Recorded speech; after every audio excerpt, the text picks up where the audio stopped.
So when we're live, can you write? Good luck, everyone. Greetings, everyone. I think we're live. Yeah. Greetings, everyone. I am Abhikansh Kandari, the moderator for the webinar today, and I would like to introduce you to our UNCCD land heroes. Emma Nomena, she's from Wise with Waste, and Emma Nomena is working in her own country, Madagascar. She studies in Netherlands. She's a co-founder of Wise with the Waste. It's a social media platform that raises awareness regarding consumption and sustainable growth. And on the other side, we have Maria Vilvena Nora. She's from Philippines and she has an MBA with a minor in chemical engineering. She's a co-founder and strategy lead of A2ANI, Produce to Demand Sustainable Agricultural Model, and A2ANI Biopack. A2ANI is currently supporting 20 farmers in Bohol and planning with World Vision Philippines to expand the initiative to Cebu via the Innovative Challenge. And with us, we also have the lead scientist from UNCCD, Baron Joseph Orr. So I would like to, give the floor to Mr. Baron Joseph Orr so that he can give some opening remarks. Thank you very much, Abhikash. So tomorrow is the International Day for the Preservation of the Ozone Layer, one of the few cases where we all work together to solve a global environmental challenge successfully. And today we'll take another step towards future success. We will hear about sustainable alternatives to plastic developed by young scientists who are land heroes. So what is the connection between plastic and land? We must remember that plastic is just a form of fossil fuel. That plastic water bottle or grocery bag is made from oil or natural gas, and it takes a lot of energy to make them. And so, of course, do the production of alternatives to plastic. So if people want less plastic, they'll have to pick replacements carefully, which our land heroes will tell us more about. The link to land is also on the other side of the balance sheet, putting carbon back where it belongs, which is in our soils. And given the right policies and economic incentives, the 500 million farming families around the world could accelerate carbon sequestration in soils, helping us draw down 25 to 30% of the carbon in the atmosphere. The story is clear. Land is life. Land is where carbon should naturally be. And when it's not there, we need clever ways to live more sustainably, as our young heroes will soon tell you more about. Thank you. Thank you, Dr. Orr. Thank you for giving us your valuable inputs. And I would like to tell you all about what UNCCD Youth Caucus is about and why it is important for all the young people like me or other land heroes and all the youth around the world to be involved. So basically, UNCCD Youth Caucus is a formal constituency for the youth, which is convened by the UNCCD Secretariat and in partnership with UNCCD Secretariat, where youth can get involved with all the processes, the same way as the countries, the delegates from different countries come and involve in policy making. The same way the governments involved and they can interact with delegates of different countries and they can be a part of the policy making, not just the stakeholders, but a part of policy making. So now I would like to call upon the floor Miss Maria. She would present something about her own organization, which is A2ANI Biopack.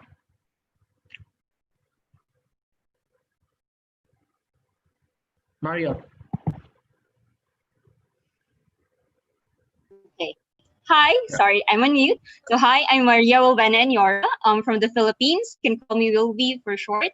So well, our moderator already introduced a little bit earlier about me, but I do have an MBA and a chemical engineering degree, and my line of work is in strategy, digitalization, and innovation in the corporate. But then I do volunteer during my free time. And in terms of my passion for sustainability, I co-founded and is currently the strategy lead of two ventures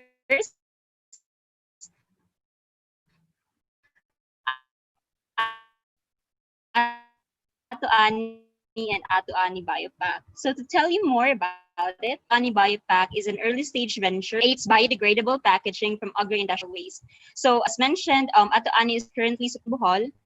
And in the future, after the quarantine measures are lifted, we will be continuing with our collaboration with World Vision Philippines, following our participation in their Social Innovation Challenge to expand and implement our solution in Cebu. So on the other hand, our expansion ng Bohol is currently supported by the Innovation for Social Impact Partnership, or ESIP, under its UP initiative, which is currently supported by PhilDev, UNDP Philippines, and Australian Aid. So on the other hand, AtoAni Biopack, an early stage venture, as mentioned, and is part of the Make Sense Academy's incubation program, and is supported by WWF and Exchange. So we envision to help reduce plastic and agro-industrial waste through development of biodegradable packaging materials. In here, I wanted to emphasize that we are not limiting ourselves to sugarcane gas as a raw material. In fact, we were able to create an in-house prototype packaging using corn husk, which is also an agro-industrial waste abundant in the Philippines. Now, to the gravity of the plastic waste problem in our, we currently consume 163 million pieces of waste. So just imagine the amount of waste we produce as a country. So on the raw material side, for sugarcane bagasse, we have a surplus of 6.4 million tons per year and around 1 million tons for corn husks. So there is, using these raw materials, there is a great potential to utilize this agro-industrial waste. However, we recognize with cost and mass availability being a top consideration for selecting packaging products for consumers, we actually got inquiries from interested potential customers, but we are looking to scale through collaborations with organizations both in the public and private sectors, such as manufacturers, to scale this product to be able to make it available and make it cost effective. Now, do I share the science behind it, Avikash, at this point? Yeah. Okay. All right. So now, in terms of the science behind biodegradable packaging, it's actually that we create out of agro-industrial waste. It's quite straightforward because you start with your raw material preparation, whereby you remove the impurities, because removing the impurities is a major part as well in the creation of this biodegradable packaging, because it can hurt the process along the way before you undergo pulping.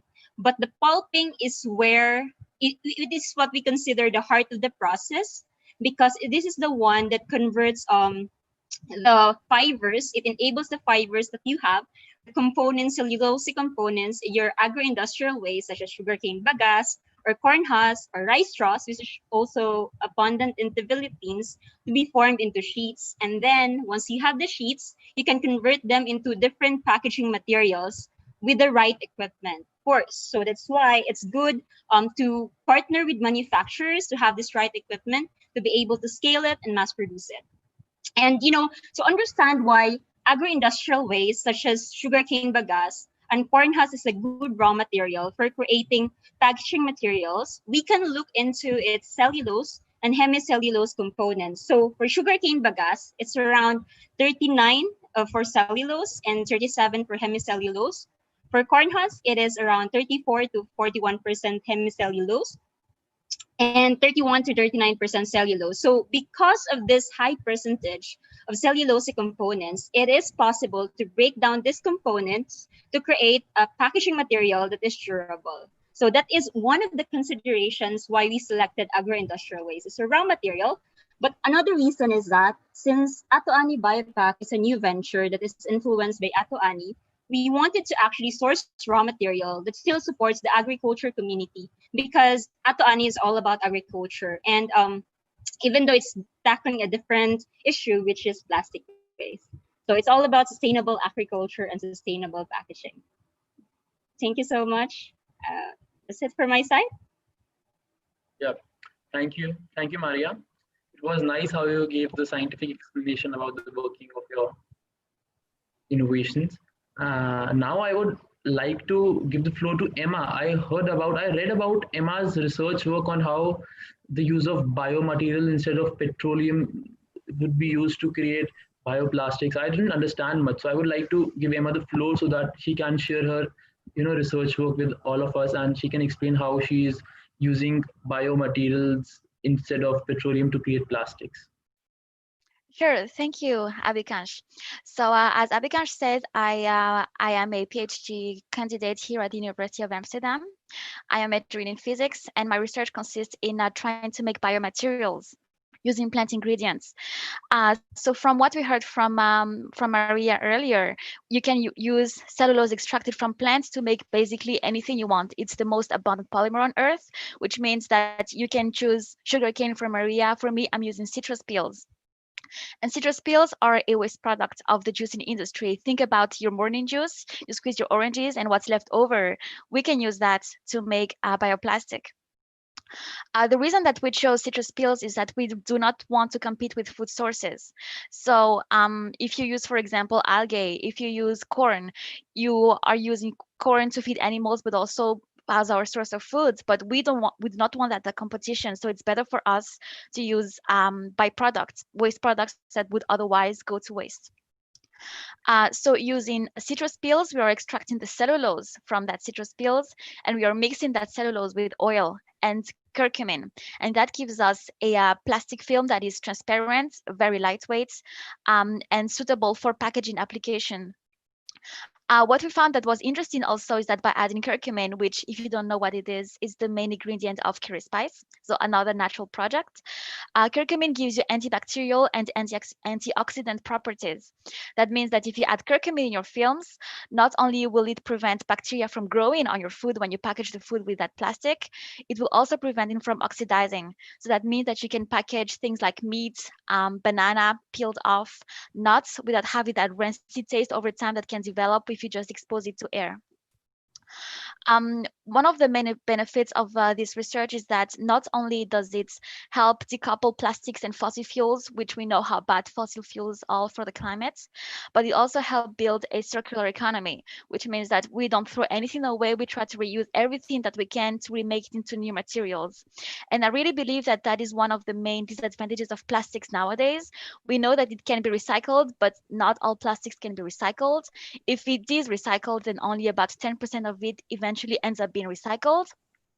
And the worst part is that plastic waste is actually exported to other countries to be recycled. Few countries recycle in-house. Most of them export the plastics to Southeast Asia. You might have heard of China now blocking imports of plastics. But now plastics are coming to Africa because since the pandemic, big oil companies have realized that they can't make money out of fossil fuels. So they're trying to make more plastics, which means that more needs to be recycled, which means that they need more countries to host those problems.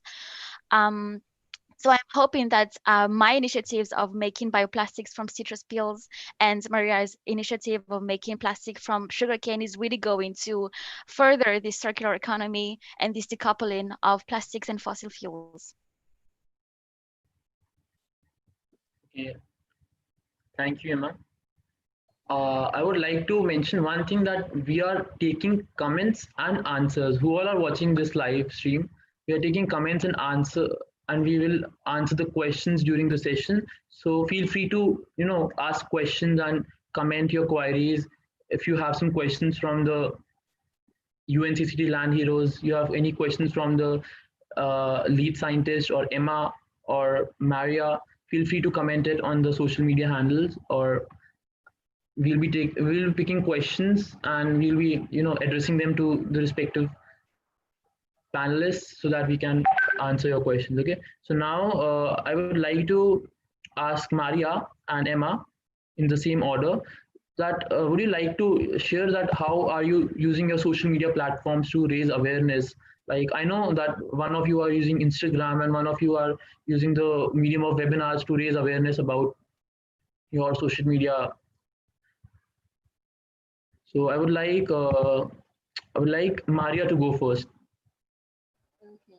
Thank you, Abikanj. So for Ato Ani Biopack and Aton Ani, we are currently present in Facebook, Twitter, Instagram, and recently LinkedIn for Ato Ani Biopack. But we are most active in Facebook. So you mentioned about our webinars. So also it's a part of our advocacy to spread awareness about sustainability solutions, not just about packaging. So we are actually conducting a series of webinars. So we started last July. Topics include zero waste, upcycling, circular economy, community development, mindset change. We're featuring as well ecopreneurs, which are part of our sustainable community, online community, refill economy, and more. So if they want, you can feel free to follow us on our Facebook page at Ato Ani Biopack if you're interested to watch a replay of our previous webinars and our upcoming webinars. So also we do have a Facebook group that's Ato Ani X Sustainable Packaging Advocates. So I mentioned about the community because it's a community of sustainable packaging advocates where we share our advocacies, our mini wins towards sustainability. We connect and we share firsthand panelist and moderator opportunities as well in this community. So if you share, anyone in the audience, if you share our advocacy and you are interested to be part of the group advocating for sustainable solutions, we are very much happy to welcome you in our online community.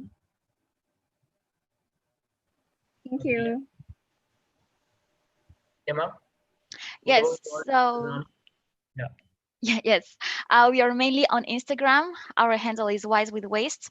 It is the nonprofit that I co-founded with Olga, a friend of mine that I met at One Young World. On our page, we mainly talk about environmental and social justice issues. So that means plastics, most of all, but also fast fashion, veganism, fair trade issues, basically anything that intersects within the environmental and social aspects of anything that we buy, that we use in our daily lives. On our web page, we also have a calculator, a waste footprint calculator that allows you to basically estimate the amount of waste that you produce within a year. And you feel free to go on our webpage and take the test. It's really fun. I know that many people have been surprised of how much waste they actually produce in a day, and it has pushed many people to change their waste habit, to become less wasteful, more conscious of their purchases. And if you need any tips on how to reduce your waste, we also have a newsletter that we send monthly. Thank you. So we have one question, okay, that we're taking from social media. So somebody is asking, it is not addressed to anybody in particular, so any one of you can answer. So the question is from Katie from Philippines. And the question is that what is the biggest challenge that you're facing in your work and researches? Again, what is the biggest problem in terms of sustainability? Is it about sustainability? No, it's the what is the biggest challenge that you're facing in your work and researches. It's not specifically about sustainability, but it's about whatever work you're doing. Specifically, like the work and the research that you're doing. What are the challenges that you're facing in that? I think it's more about not well compared to the more developed countries. Our country is new in the sustainability awareness. There are a lot of people or groups that are working on sustainability awareness, but really a small percentage is into sustainability. So right now, for example, as COVID-19, and there's a surge of actually consumption in plastic, and people don't actually care in general. Majority will still want for convenience. That is why I mentioned about making this biodegradable plastics less costly and more readily available, so that they can switch. They wouldn't want to think themselves, this is plastic, it's cheaper, for example, because this is bioplastic, it's more expensive. So we wanted, they don't think about that. They wanted to really have bioplastic or biodegradable packaging as an alternative, because it's not only convenient, it's readily available, it's also cost effective. So that's the problem in our country, actually. Not all is into sustainability, only a small percentage. Convenient, is readily available, is also cost effective. So that If I can add on that, I think that for me, well, both of us are working on bioplastics. And what I found is that there is a lot of confusion around bioplastics. People think that because it has the word bio next to it, then it's very good for the environment and completely safe. However, from what I've seen, the government has very little awareness about bioplastics still, and most people don't know where to throw it away. If you throw it in the plastics bin, then it can be processed because it's not really fossil fuel plastics. But if you throw it into the organic bin where compostable things are supposed to go, then sometimes it doesn't belong there because bioplastics doesn't mean it's compostable. It might be biodegradable, but not compostable. Some people also try to compost bioplastics in their own garden if they have a composter, but sometimes that doesn't work because some bioplastics require industrial grade composters to be able to decompose correctly.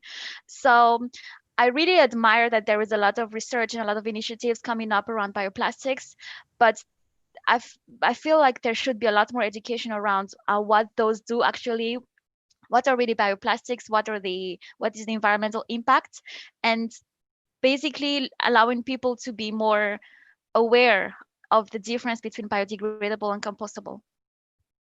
Okay, thank you.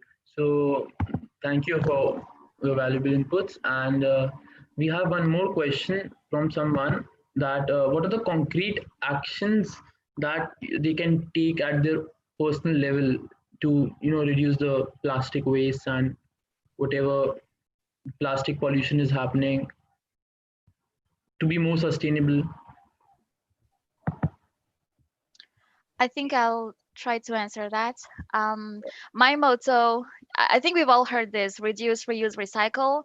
But what I tell people is reduce, reduce, reduce, reduce, reduce, and reduce again, and then reuse and recycle. I feel like our modern lifestyle really has pushed us to this very fast consumption of buying a Starbucks latte and it comes in a plastic cup and we drink it and 15 minutes later it's out in the bin.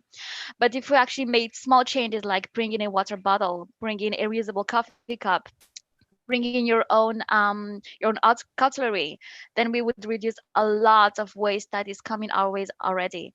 And when it comes to companies' wastes, well, that is another issue because, for example, if you order on Amazon, they might come into all this plastic packaging.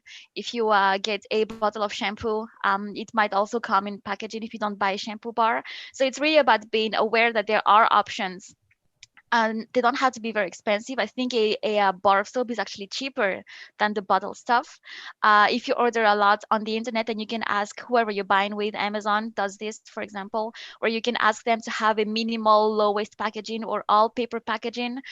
Some have switched to compostable packaging already. So it really, you have to be conscious about trying to reduce all over in all aspects of your life, your waste. And then you can think about reusing what you already have, and the last results should always be recycling. Yeah. So I agree with the point because everything we buy comes in a plastic packaging, the bottles, the coffee sachets, and everything, shampoo bottle. So we need to find a concrete bio packaging solution. So we have one more question for someone. The question is to Emma, and the question is: are you planning to develop an app for your waste calculator? It would be nice to use with our cell phone on a daily basis, like Weight Watchers from calories, but this time calculating our environmental footprints to our actions and consumption habits. Oh, I would love to, but I would need someone to develop the app because I don't have those skills. So if you have those skills, hit me up.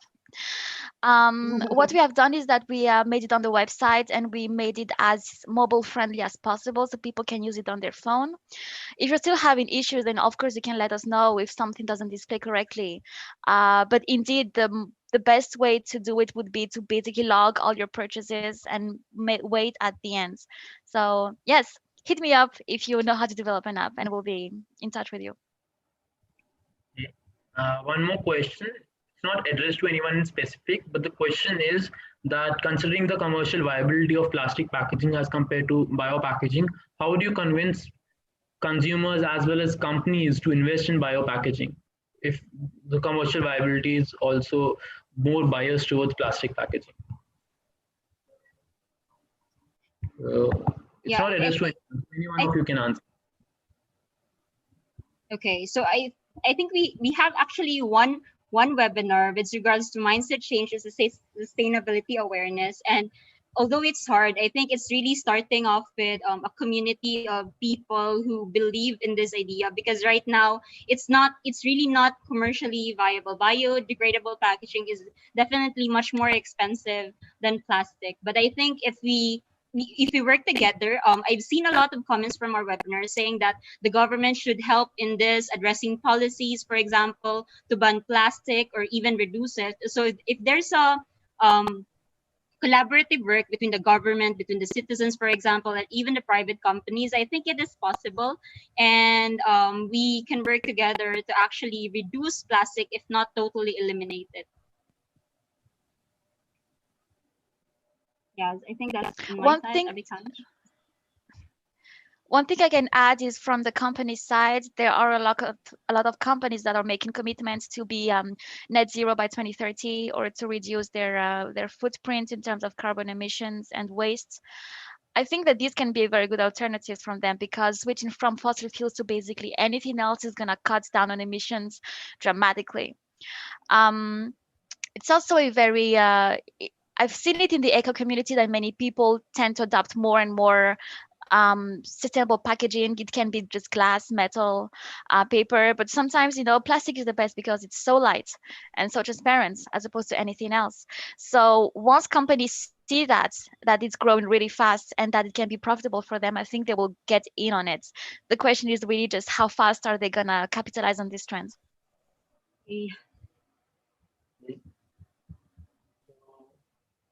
Concluding with the closing remarks now. Okay, so I think we have answered each and every question. So now I think it's time to conclude with the closing remarks by Dr. Orr, if you would like to say anything. Yeah, I guess I first would like to say I'm very impressed. I think that what's been put out here is very powerful for what we need to do going forward.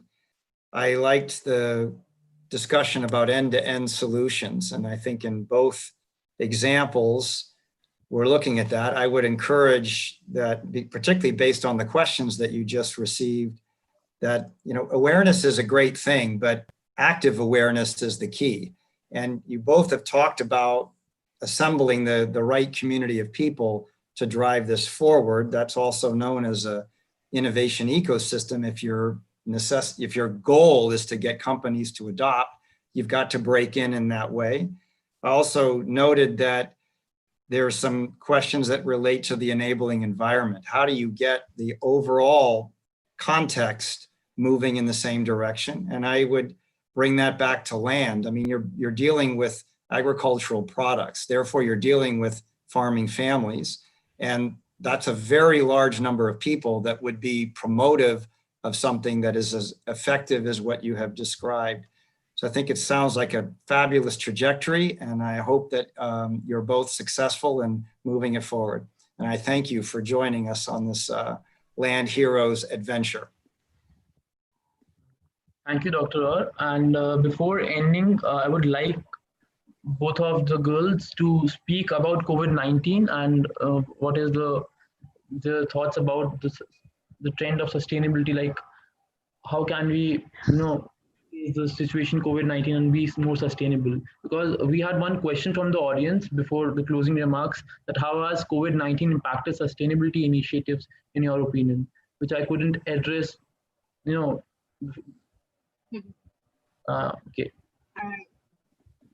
So I guess I would like to answer, tough question, but I would like to answer based on what I've heard as well from one of our webinars. They keep on mentioning that it's so sad to say that because of COVID-19, there is an increase in deliveries, and so there's an increase in plastics that we consume.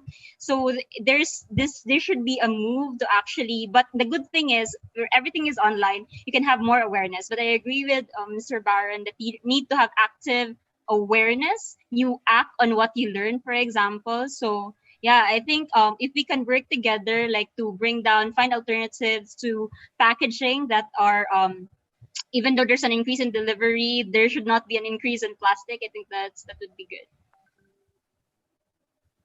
Yeah, very great answer.